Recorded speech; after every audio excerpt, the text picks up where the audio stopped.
آپ سب پر سلامتی ہو۔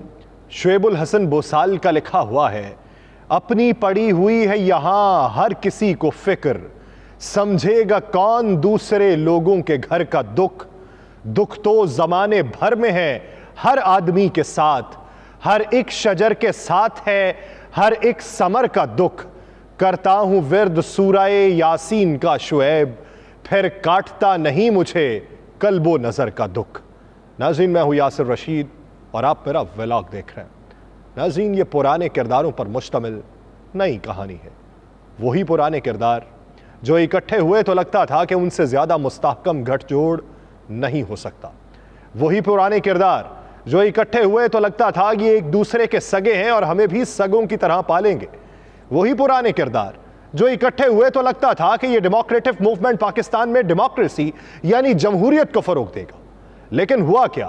یہ سب علی بابا کے 40 چور نکلے، جنہوں نے مل کر کھل جا سم کہا، دروازہ کھلا اور انہوں نے اپنی تجوریاں، جیبیں، پاؤں میں پہنے ہوئے بوٹ، غرض ہر چیز کو سونے اور ڈالر سے بڑھا اور فرار ہو گئے، اور پیچھے عوام کے لیے مہنگائی کی چکیاں چھوڑ گئے جب عوام بیٹھی پیس رہی ہے۔ یہ 40 چور اکٹھے تھے تو روز ایک دوسرے کو ایسے خواب دکھایا کرتے تھے جہاں یہ سب اعلیٰ عہدوں پر براجمان ہوں گے، عیش و عشرت ان کا مقدر ہوگی اور رعایا منن ان کی مانے گی۔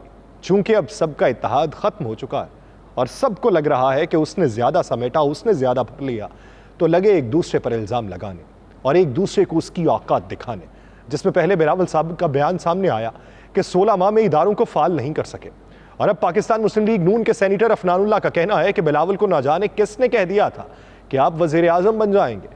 سینیٹر عفنان اللہ نے کہا کہ نگراں حکومت پاکستان پیپلز پارٹی کی منشا کے مطابق نہیں آئی اور سندھ میں پیپلز پارٹی کے ساتھ ہاتھ ہو گیا۔ انہوں نے کہا کہ بلاول کو نہ جانے کس نے کہہ دیا تھا کہ آپ وزیر اعظم بن جائیں گے۔ بلاول میں اتنا اعتماد آ گیا تھا کہ انہوں نے کہا کہ پہلے دونوں اسمبلیاں توڑیں پھر الیکشن کا سوچیں گے۔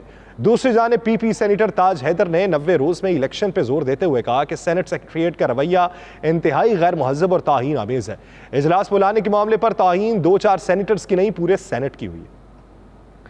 اب سوال یہ پیدا ہوتا ہے کہ علی بابا کے 40 چور جو کچھ سمیٹنا تھا سمیٹ کے نکل لیے۔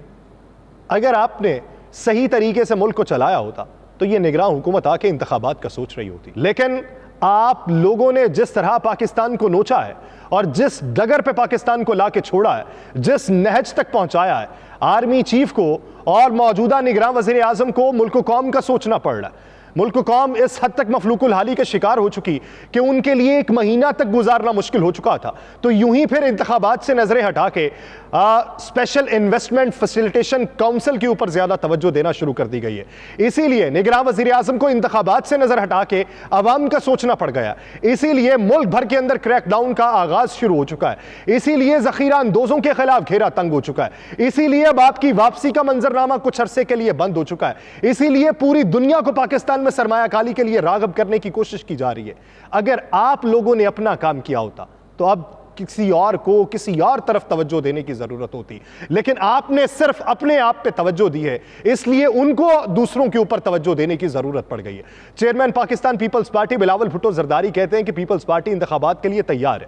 الیکشن میں تاخیر کا سوال الیکشن سے بھاگنے والوں سے کیا جائے۔ الیکشن کمیشن کو انتخابات کی تاریخ اور شیڈول کا اعلان کرنا چاہیے، اور ساتھ یہ بھی کہا کہ عوام مہنگائی میں ڈوب چکی ہے۔ آپ نے بہت اچھی بات کی، اس وقت عوام واقعتاً مہنگائی میں ڈوب چکی ہے، اور یہ مہنگائی چائنا کے وزیر اعظم نے پاکستان کے اوپر مسلط نہیں کی، یہ مہنگائی افغانستان کی جانب سے پاکستان پہ مسلط نہیں کی گئی، یہ مہنگائی برطانیہ کی جانب سے پاکستان پہ مسلط نہیں کی گئی، یہ مہنگائی کسی بھی قرون اولیٰ سے نہیں شروع ہوئی، یہ مہنگائی آپ کے دور میں شروع ہوئی۔ آپ نے عوام کے سروں کے اوپر مسلط کی، ان کے کندھوں کے اوپر بار رکھا، اور اب آپ ایک نیا چورن عوام کو بیچنے کے لیے آ چکے ہیں کہ ہم عوام کی بھلائی کے لیے کام کریں گے اور مہنگائی میں پھنسے ہوئے ان عوام کو ہم یہاں سے نکالیں گے۔ اگر آپ کے پاس کوئی نسخہ کیمیا ہوتا تو آپ تبھی کا آزما چکے ہوتے، تب صرف اپنی سیاست بچانے، اپنا قد اونچا کرنے کی تگ و دو میں نہ لگے ہوتے، تب بین الاقوامی سطح پہ جا کے پاکستان کے تشخص کی بات کرنے کی بجائے اپنا پارٹی کا منشور بیان نہ کر رہے ہوتے،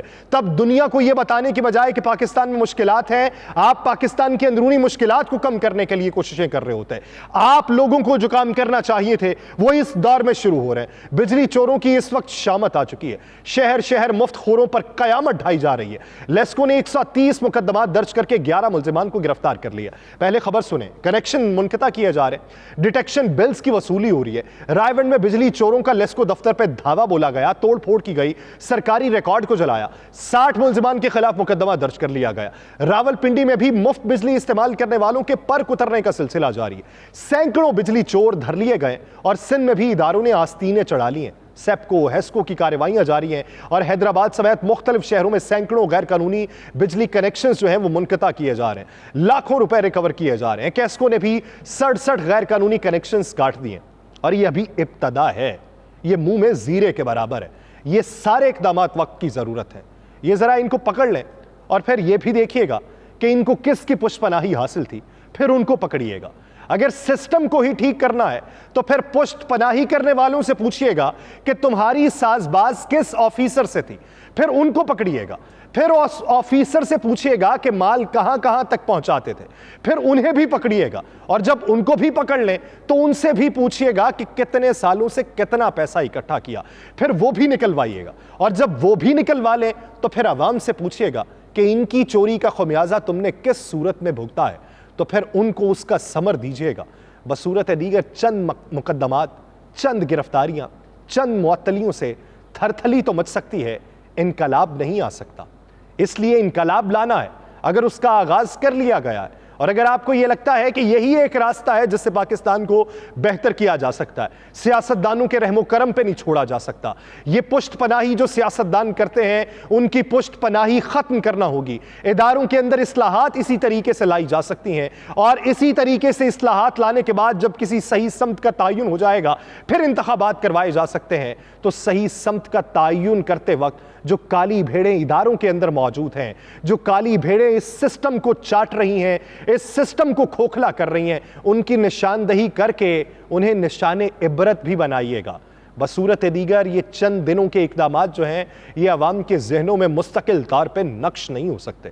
دوسری طرف کمرہ عدالت میں وکیل نے اپنے فون سے آج چودھری پرویز الہی کی شیخ رشید صاحب سے بات کروائی ہے۔ شیخ رشید صاحب سے بات کروانے پہ چودھری پرویز الہی نے کہا کہ مجھے 2 دن CIA میں رکھا ہے جس میں آپ کو رکھا گیا تھا۔ وہ کہتے ہیں یہ بہت ظالم لوگ ہیں، میں نے بتایا کہ دل میں سٹینڈ پڑے ہوئے ہیں۔ پرویز الہی صاحب نے یہ بھی کہا کہ آپ کے بارے میں تھانے والے بتا رہے تھے کہ جب شیخ رشید گرفتار تھے تو انہیں بخار تھا، تو کہا گیا کہ شیخ رشید کو رضائی نہیں دینی، پھر کچھ لوگوں نے آپ کو رضائی کمبل بھی دیے۔ تو اس کے ساتھ ساتھ انہوں نے یہ بھی کہا کہ مجھے شجاعت حسین نے کہا کہ چیئرمین PTI کو نہیں چھوڑنا۔ یہ جو میں نے کل بیان دیا ہے، بتائیں پھر شیخ صاحب کیسا بیان دیا میں نے؟ یہ لگ یہ رہا ہے کہ پاکستانی منظرنامے کے اندر یہ بیانات جو دیے جا رہے ہیں، یہ بیانات شاید ابہام میں رکھنے کے لیے دیے جا رہے ہیں، شاید منظرنامہ کوئی وضع نہیں کرنا چاہتا۔